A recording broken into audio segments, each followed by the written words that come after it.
Hello, everyone. Welcome to our lesson on the integumentary system and wounds. Although the skin is often thought of as simply the body's outer covering, it's actually the largest organ in the human body and has many essential functions that help maintain homeostasis. In this lesson, we're going to first review the normal anatomy and physiology of skin because understanding normal function is always the foundation for understanding disease. Then we're going to look at how wounds develop, how the body repairs damaged tissues, factors that promote or delay healing, and common skin disorders you may see. Now, as we go through this lecture, pay close attention to the relationship between tissue injury, inflammation, and healing. You're going to notice that many of these concepts that we've already discussed in previous lectures, such as inflammation, infection, circulation, and immune function, will all come together in wound healing. Here are the learning objectives for this lesson.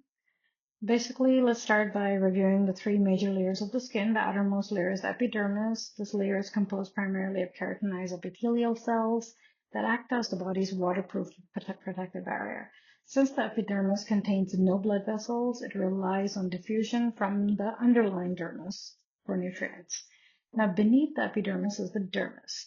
This provides strength and elasticity. It contains collagen fibers, elastin, blood vessels, lymphatic vessels, nerve endings, sweat glands, sebaceous glands, and hair follicles.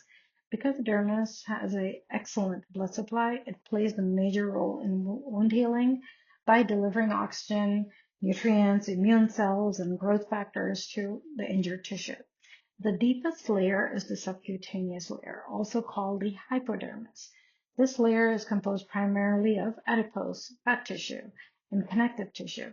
It cushions the underlying structures, providing insulation, storing energy, and anchors the skin to muscles and bones. The deeper a wound extends through these layers, the longer the healing typically takes before the tissues, because more tissues have been damaged. That's why. So the skin has many different functions, as you can see: protection, temperature regulation, psychosocial identity. Nobody likes to walk around with scars, right? Burns, sensation, pain, touch pressure, vitamin D production, immunologic defense, absorption, and elimination. Healthy skin depends on both local tissue health and overall system health. Right? So age plays a significant role because skin naturally becomes thinner and less elastic over time. Nutrition and hydration are important. Proteins, vitamins, minerals, adequate fluids are all necessary to build new tissue during wound repair. Without these nutrients, healing slows considerably. Good circulation ensures that oxygen and nutrients reach injured tissue. Poor circulation, whether caused by diabetes, peripheral arterial disease, or venous insufficiency, significantly delay healing. Systemic disease also affects skin health. Conditions like diabetes, they impair circulation and immune function. Disorders such as eczema and psoriasis weaken the skin's barrier itself. Even body weight influences skin integrities.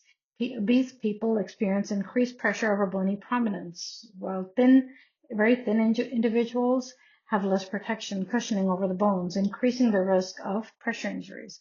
Remember that wounds are not simply a skin problem. They often reflect what's happening throughout the entire body. The aging barrier. As we age, normal physiologic changes make the skin much more susceptible to injury. Older adults produce less collagen and elastin, and so that means that the skin becomes thinner, less flexible, and more fragile. The junction between the epidermis and dermis also flattens, making it easier for the layers to separate with even minor trauma. This is why adhesive tape can easily tear the skin of an older adult.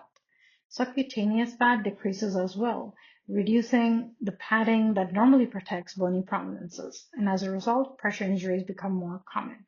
Blood flow is also reduced, meaning less oxygen reaches the damaged tissues. This slows every phase of wound healing. Clinically, this means that as nurses and healthcare workers, we must be extremely gentle when repositioning older adults, removing dressings, applying adhesive, and prevention becomes just as important as treatment. A wound is defined as any break or disruption in the normal integrity of the skin and underlying tissues. When assessing a wound, we evaluate much more than just simply its size.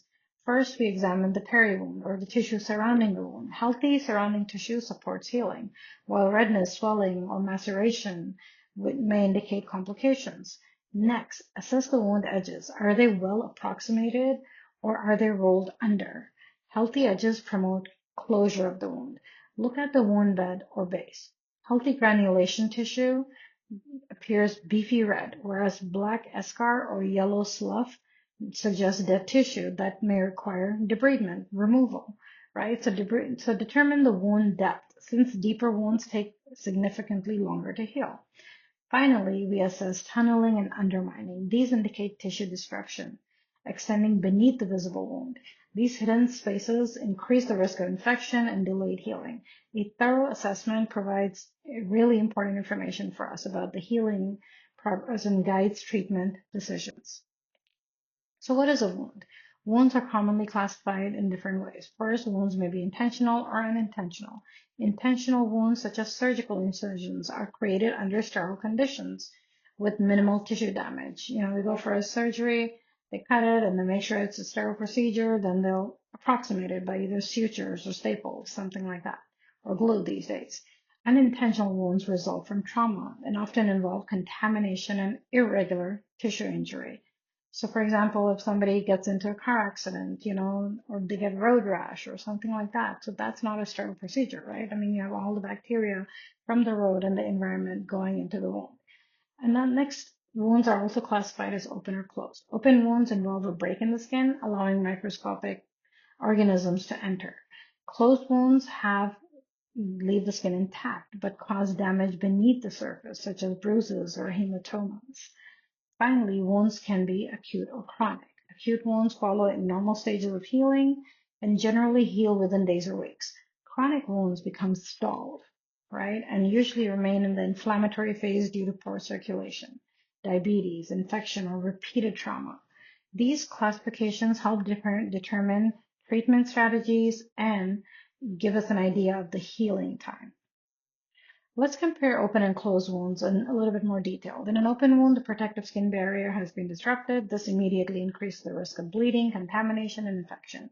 Examples include surgical incisions, abrasions, lacerations, pressure injuries. In contrast, closed wound leaves the skin intact while damaging underlying tissues. Bruises and hematomas are common examples. Although the skin appears normal externally, bleeding and inflammation occur beneath the surface. So one isn't necessarily more serious than the other. A small wound may heal quickly, while a larger hematoma can significantly impair circulation and become infected if not monitored.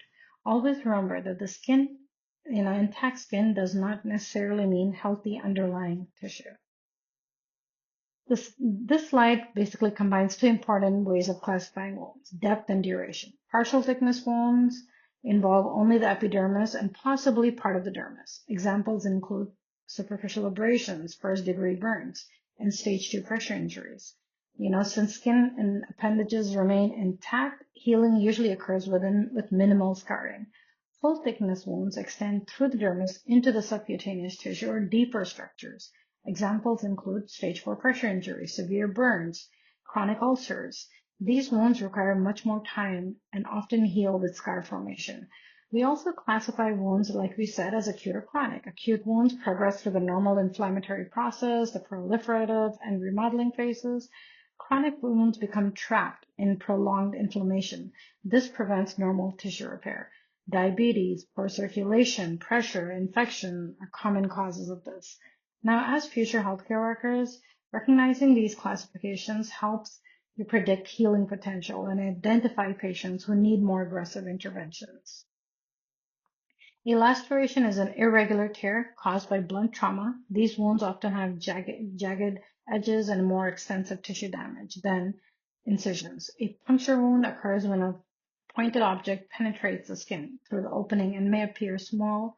Bacteria can be carried deep into the tissues, increasing the risk of infection. A penetrating wound occurs when a foreign object remains lodged within the tissue, potentially damaging underlying structures. An avulsion is one of the most severe injuries. This is where tissue is partially or completely torn away from its normal position. Chemical, thermal, and radiation injuries damage caused from these injuries through mechanisms other than mechanical trauma. Finally, ulcers develop gradually due to underlying disease, processes such as prolonged pressure, poor circulation, or diabetic neuropathy, rather than from an acute injury. Each type of wound has unique characteristics, but all require careful assessment to determine the appropriate treatment. Wound healing is a highly organized biological process that occurs in three overlapping phases. The first phase is the inflammatory phase. This begins immediately after injury and lasts about 1 to 3 days. Blood vessels initially constrict to reduce bleeding before dilating to allow the white blood cells to enter the wound. Neutrophils and macrophages remove bacteria, damage tissue, and debris. This inflammatory response is normal and it's really important for healing. The second phase is the proliferative phase. This typically occurs from day 4 through 21. During this stage, fibroblasts produce collagen, new blood vessels develop in a process called angiogenesis, and healthy granulation tissue fills the wound.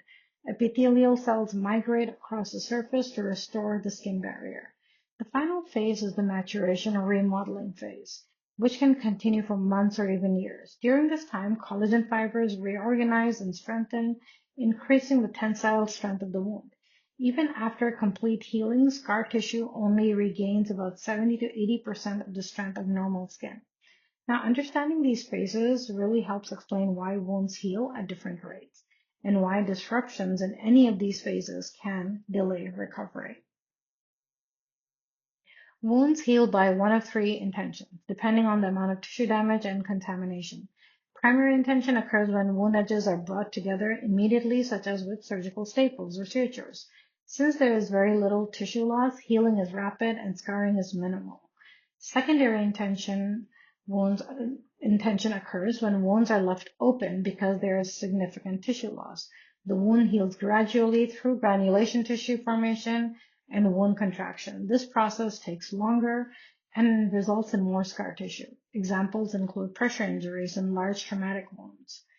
Tertiary intention, sometimes called delayed primary closure, is a combination of the first two. Initially, the wound is left open to allow infection, edema, or contamination to resolve. Once the wound is clean and healthy, it is surgically closed.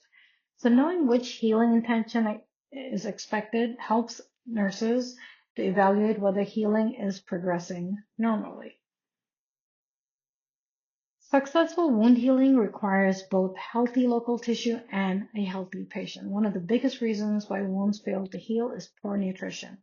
Tissue repair is metabolically expensive.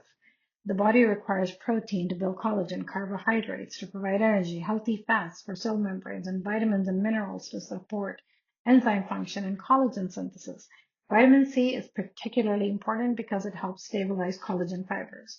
Zinc, copper, iron all play critical roles in tissue repair. Systemic conditions can also delay healing. Diabetes impairs circulation and immune function. Peripheral arterial disease, PAD, reduces oxygen delivery. Steroids suppress inflammation, which is necessary during the early stages of healing. Cancer therapies inhibit rapidly dividing cells, including those responsible for tissue repair. So when wounds fail to heal, it's often because we're treating the wound itself, but not addressing the patient's underlying physiological problems. Many factors influence how efficiently a wound heals. Locally, continued pressure or repeated trauma continually damage new tissue before it has a chance to repair itself. Maintaining correct moisture balance is also important. A wound that becomes too dry cannot support cell migration, while excessive moisture, such as maceration, weakens the surrounding skin. Infection is one of the most common causes of delayed healing. Bacteria compete with host cells for oxygen and nutrients while, prolonging the inflammation. Dead tissue called necrosis most often can be removed, because healthy tissue cannot grow through it. Edema also delays healing by increasing the distance oxygen must travel from the blood vessel to the injured tissue. Systemically adequate circulation and oxygen delivery remain extremely important. Certain medications, including corticosteroids, anticoagulants, and chemotherapy, can also slow healing. A weakened immune system limits the body's ability to control infection and coordinate tissue repair. Finally, nutrition remains one of the most important factors. Healing requires adequate protein, fluids, vitamins, and minerals to support every phase of tissue regeneration. As healthcare providers, one of our responsibilities is to recognize when a wound is no longer healing normally. Persistent drainage beyond several days can indicate infection or ongoing inflammation. Increasing redness, swelling, warmth, and pain several days after the injury are warning signs because inflammation should gradually decrease, not worsen. Healthy wounds also develop what's called a healing ridge, a firm area of collagen beneath the incision. Its absence several days after surgery suggests delayed collagen formation. Another abnormal finding is hypergranulation tissue, sometimes called proud flesh. Although granulation tissue is essential for healing, excessive growth, overgrowth can actually prevent epithelial cells from closing the wound. Purulent drainage, foul odor, necrotic tissue, tunneling, or undermining can all indicate that the wound requires further evaluation and intervention. Recognizing these red flags early allows treatment before serious complications develop. Wound infection is one of the most common complications of impaired healing. A helpful memory aid is the acronym STONE. S stands for size. The wound becomes larger instead of smaller. T for temperature. The wound feels warmer because of inflammation and increased blood flow. O stands for, O's, which refers to exposed bone, suggesting deeper infection. N stands for new areas of breakdown, meaning healthy tissue is deteriorating rather than repairing itself. E reminds us to evaluate the exudate, especially if drainage becomes purulent or foul-smelling. Patients may also develop increasing pain, redness, swelling, fever, elevated white blood cell counts, and delayed healing. Remember that wounds are always colonized by bacteria, but colonization alone does not equate infection. Infection occurs when the bacteria overwhelm the body's immune defenses and begin causing tissue destruction. This slide shows one of the most important concepts in wound care. Healing doesn't occur in isolation. At the center of the local wound itself, where tissue repair takes place, surrounding the wound is patient. Factors such as age, nutrition, circulation, diabetes, kidney disease, immune function, medication, smoking all influence healing. The outer layer represents our clinical interventions.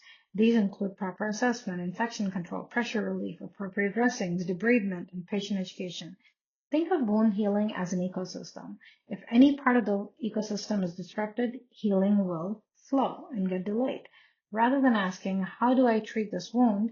A better clinical question is, what is preventing this patient's body from healing this wound? So now, we completed our discussion of wounds and wound healing. In the rest of this lecture, we're going to shift our focus to dermatologic conditions. Skin lesions are among the most common findings in healthcare. Many skin disorders share similar symptoms such as redness, itching, swelling, but they may differ significantly in their underlying patho. Well, we'll begin by basically learning the terminology used to describe primary and secondary skin lesions before discussing common fungal infections, parasitic infestations such as bedbugs, scabies, and ticks. As always, remember that identifying the lesion is only the first step. Understanding why it developed helps guide diagnosis, treatment, and patient education. So let's talk. One of the first things healthcare workers do when evaluating skin disorder is determine whether the lesion is primary or secondary. Primary lesions develop on previously healthy skin as a direct result of the disease process. Examples are macules, papules, vesicles, wheals, pustules, nodules. These are often the first visible sign of a dermatologic condition.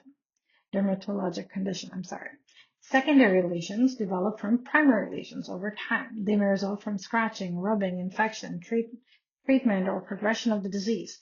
Examples include crusts, scales, tissues, ulcers, scars, and atrophy.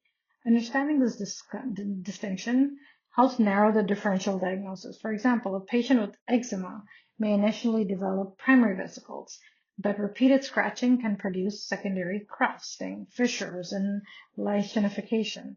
As you assess the patient, try to identify both the primary lesion and any secondary changes that have developed because of the primary lesion. This slide here demonstrates how skin lesions vary not only in appearance but also in depth. A macule is a flat area of discoloration that cannot be felt. Freckles are common examples. A papule is a small raised lesion. Think of an insect bite or an early acne lesion. A vesicle contains clear fluid. Chickenpox and herpes simplex commonly produce vesicles. A pustule is similar to a vesicle but contains pus instead of clear fluid. For example, a pimple. Acne is a classic example. A cyst extends deeper into the skin and contains fluid or semi-solid material enclosed within the capsule. An ulcer represents complete loss of the epidermis and extends into deeper tissues. Venous ulcers, arterial ulcers, and diabetic foot ulcers are common clinical examples. Notice that as lesions become deeper, tissue damage becomes more extensive and healing takes longer. When documenting skin findings, always describe both the appearance and the depth of the lesion. Despite its name, ringworm is not caused by a worm. It is a superficial fungal infection caused by dermatophytes that feed on keratin found in the skin, hair, and nails. The appearance and location determine the specific type. Tinea capitis affects the scalp and commonly causes scaling, itching, and areas of hair loss. Tinea corporis or body ringworm, produces classic circular lesions with raised red border and central clearing. Right? Tinea crurus, commonly called jock itch, affects the groin area. Tinea pedis, or athlete's foot, typically causes itching, scaling, and fissures between the toes. Tinea unguium affects the nails, causing thickening, discoloration, and brittleness. Risk factors include warm, moist environments, locker rooms, contact sports, poor hygiene, immunosuppression, and treatment usually consists of topical antifungal medications, although scalp and nail infections often require oral antifungal therapy because topical medications cannot adequately penetrate these tissues. Remember this important clue. Fungal infections thrive in warm, dark, moist environments. Tinea versus Candida. Although both tinea and candida are fungal infections, they are caused by different organisms and have very different clinical presentations. Tinea is caused by dermatophytes that invade keratinized tissues such as skin, hair, and nails. These infections usually appear as well-defined circular lesions with raised borders. Candida, on the other hand, is a yeast that normally lives on our skin and mucous membranes without causing disease. Problems occur when conditions allow it to overgrow. Candida thrives in warm, moist skin folds, such as beneath the breast, in the groin, under abdominal folds, and the diaper area. Unlike tinea, candidiasis often produces bright red plaques with characteristic satellite lesions, which are small pustules surrounding the main rash. A white cottage cheese-like exudate may also be present. Common risk factors include diabetes, obesity, antibiotic therapy, immunosuppression, prolonged moisture. Treatment focuses on reducing the moisture, improving hygiene, controlling underlying conditions, and administering topical or systemic antifungal medications. An easy memory tip is tinea makes rings, candida likes folds. That might help you remember which one is which. Then bed bugs. Let's talk about ectoparasite. Right? Bed bugs are small reddish-brown insects that feed on human blood, usually while people are sleeping. Unlike mosquitoes, bed bugs do not fly or jump. They hide they hide during the day in mattresses, bed frames, furniture, carpeting, and cracks in the wall before emerging at night to feed.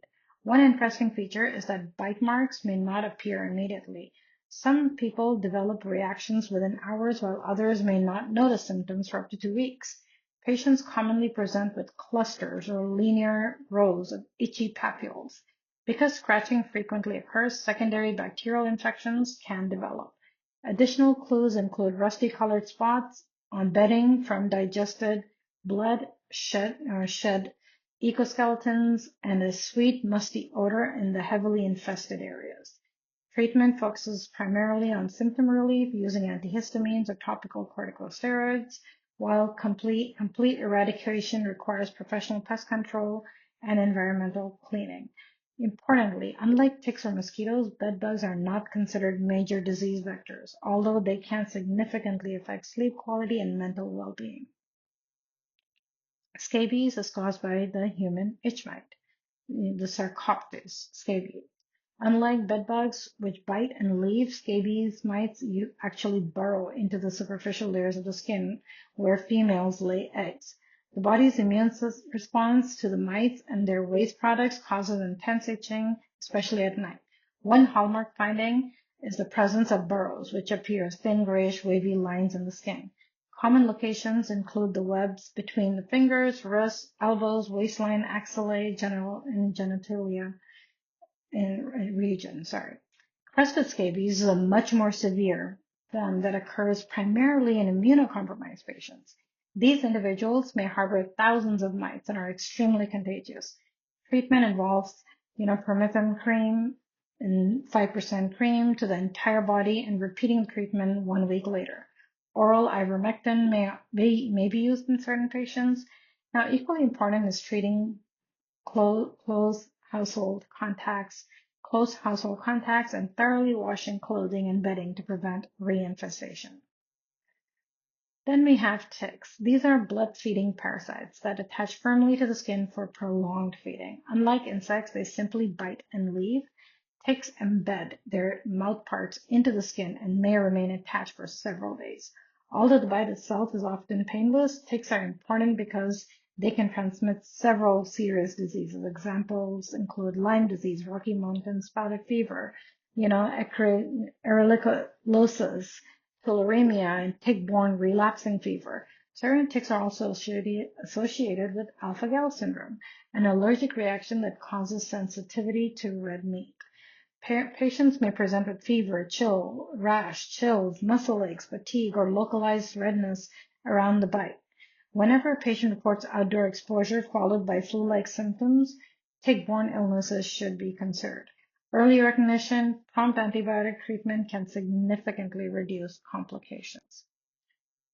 Then this final slide compares the three ectoparasites we've discussed: bedbugs, scabies, and ticks. All of them involve the skin, and their biology and clinical presentations may differ.